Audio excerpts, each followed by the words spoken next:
c'était génial. C'est trop bien. Moi j'ai trouvé ça magique. On pouvait rire quoi. C'est très joli, les couleurs, tout ça, c'est bien. Ils ont une forme d'enfer et une très belle voix. On a les bruits extérieurs, on a le vent, on a la chaleur, on a tout ça. La mise en place de la scène, le déroulé vraiment très beau et les voix magnifiques.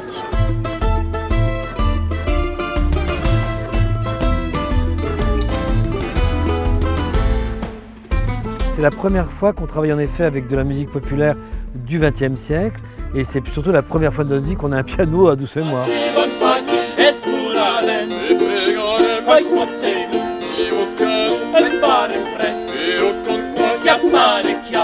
La roulotte était très bien rangée, très bien garnie.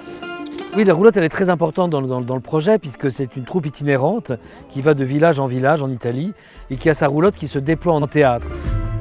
C'est en fait une tradition qui a beaucoup existé dans toute l'Europe et c'était cette itinérance des troupes qui allait dans tous les petits coins, dans les villages, présenter des spectacles. Ça c'est mort quand la télévision est rentrée dans tous les foyers, mais on recrée ça. Nous allons jouer la Pazzia Senile di Adriano Banchieri. On retrouve en fait le théâtre primitif, quoi, les tréteaux qui sont montés à la va-vite et puis voilà, on commence à jouer.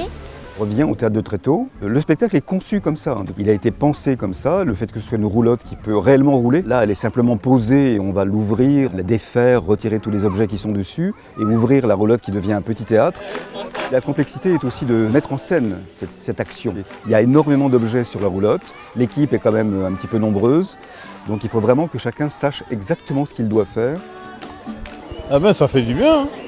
Il y a du monde, ça va. Ce spectacle, c'est le projet de donner vraiment de l'optimisme, de la joie de vivre et les gens en sortent avec le sourire. Dans le cadre qui est ici, avec les enfants, avec tout ça, c'était très très agréable. On entend les enfants rire pendant la représentation. C'est bien d'avoir des enfants qui sont assez loin de la culture et du théâtre, qui participent à ce genre d'événements, ça c'est bien.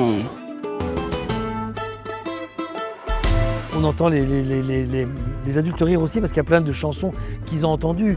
Des chansons des années 60 italiennes ont été reprises par beaucoup de chanteurs français.